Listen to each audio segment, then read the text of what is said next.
Bannange n'aba family kati baafuuse balabe baffe. Imagine mama wa Kadaama ayagala kutta muwala we lwa ssente. Ssente eno zaagala okuttira muwala we za Kadaama. Kadaama bamulidde miliyoni 48 ze zaagala okumussa. Era ng'omuntu ayagala okumutta nnyina era nga yamuzaala.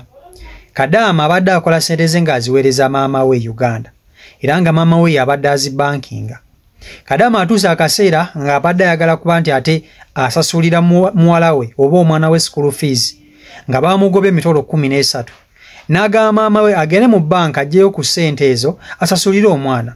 Maama akamutemye.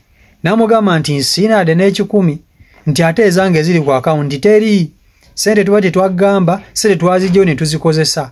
Naye tofaayo tujja kuzikuwa era tujja kukolera mama amagoba ga miliyoni 2. Kadaama bagambye bannange. Amagoba ga miliyoni 2 ku miliyoni 48 zigenda kunnyamba ki? Kadaama akaabya amaziga. Bamugambye nti bw'oba oyagala kukale kuzizaawo ssente zo sigalayo ku ddungu okole. Era bulijjo bamulimbalimba nga tebaagala amanye nti ssente baazirya dda. Nga bamulimbalimba asigaleyo ku ddungu akole. Abagambe mumanyi byempitamu. Mumanyi Omwalabu byampisaamu eno. Mumanyi obulamu bwempitamu. Mukimanyi nti mbeera ku migo nga mwana muto. Abawalabu batutulugunya. Maama ayagala kutta muwala we lwa ssente. N'aba family bannange. Maama waakuzaala akutta olwa ssente. Kasooka nkutuusewo Kadaama onoowulira amaziga g'akaabye. Nkusaba video gimpereka like. Etambule etuuke ku buli muntu. Kadaama w'oyo ng'ali mu maziga. Kadaama ono mama yamulidde ssente miliyoni 48 naye omwana ono ali mu maziga. Nengumba ekyo nekigumira. Gwe buli afuna ekizibu n'akutuukirako nze kasikoolo olabira ddala nga ndi kasasiro sirina mugaso.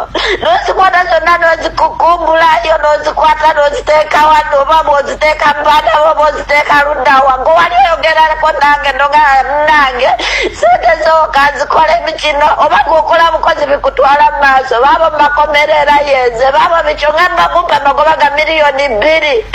Miliyoni 2 zinyamba ki?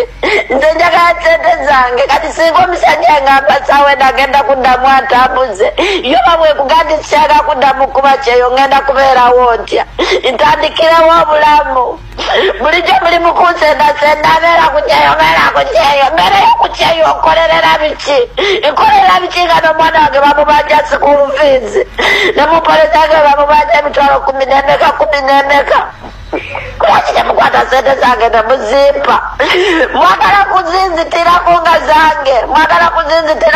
zange mukwata mutya ssente zange nemuzikozesa bye muzikozesa nga temuŋŋamba mwangambako bumali munimbalimbange bamuwadde mmenya bamuwaddeko kamu kitundu bamukoze bikyera nisaiba nze bwe nalimbayo nga nasobola okusayina engamba banja gange njagala ssente zange sina kintu kyonna kyempulira saawa zino sina kyempulira mpozi gweyagala zijje waka netugirewo oba sikyekyo jje kweyapo kyono n'omulambo gwange kwebyo bibiri ogenda kulondako kimu ogenda kuŋŋamba kukakkana ng'oli ku ssente zange ozikola buli kyoyagala ogokolamu buli kyosanze nga nze kazimenyekera si kyempitamu wano ku ddungu kyesigamba nenkubwanga omwana omuto nenkola kinga omwana omuto nempisibwamu amaaso buli wamu naleero oteze zino ez'emyezi emirala 2 era lazima nazo ogenda okolemu byoyagala njagala ssente zange maama mu mutima mulungi njagala ssente zange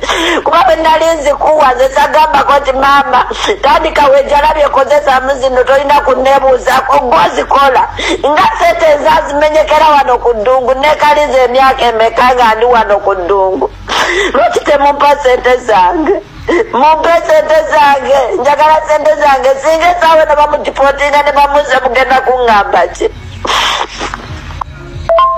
manyi na muwendo saawe no tomanyi ssente zange muwendo gwazo onfuulinga buli olukyoyogera z'osanze tozimanyi na muwendo gwazo tozitegeera wano wangambanga bwogenda okuziwandiika waziwandiikayo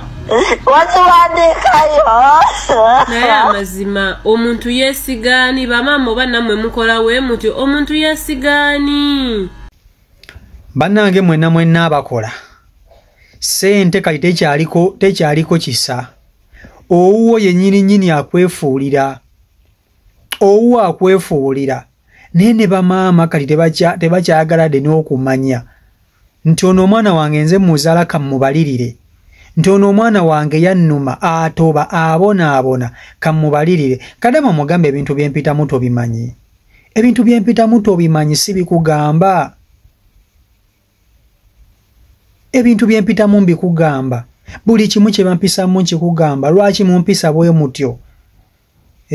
Kadama ayagala kwetuga. Agambye bwe mba temumpadde sente zange ku bibiri mugenda kusinkana either mulambo ku airport oba sente zange ku akawunti. Kwe bibiri mama alondako kimu. Kadama asazeewo agamba kaave mu bulamu bw'ensi eno tagenda kusobola kuba n'abantu batamubalirira nga maama we, nti yandibadde omulala akola ekyo ne maama we ne bamaama mulimba nammwe. Tosobola kuyisa mwana wo bw'otyo bannange. N'abafamire kati bagwamu ensonyi, tebakyayina de n'akafa nsonyi mu bulamu. Abaana baneno bayita mu bintu ebisinga okuba ebibi ku ddungu okwo. Bayita mu kusomoozebwa kw'amaanyi. Tebalya mmere, basula mu ttooyi, bakubwa, batuntuzibwa. Era ebintu bye bayitamu bibagamba. Naye gwe n'oda ku kasente ke n'okalya, n'otaka omwoko n'oyagala ate omutte. N'oyagala omutte, ate omwana owo gw'ozaala kikolebwa omulala, naye omwana owuwo. Kale nno abafamire mweddeko. Omuntu aba akuwadde obwesigwa bwe. Kubanga ekisooka Kadama ayamba ku baganda be. Babasibye, babakoze biki bonna abayamba nga bwe mumuwulidde. Temumufuula mugugu.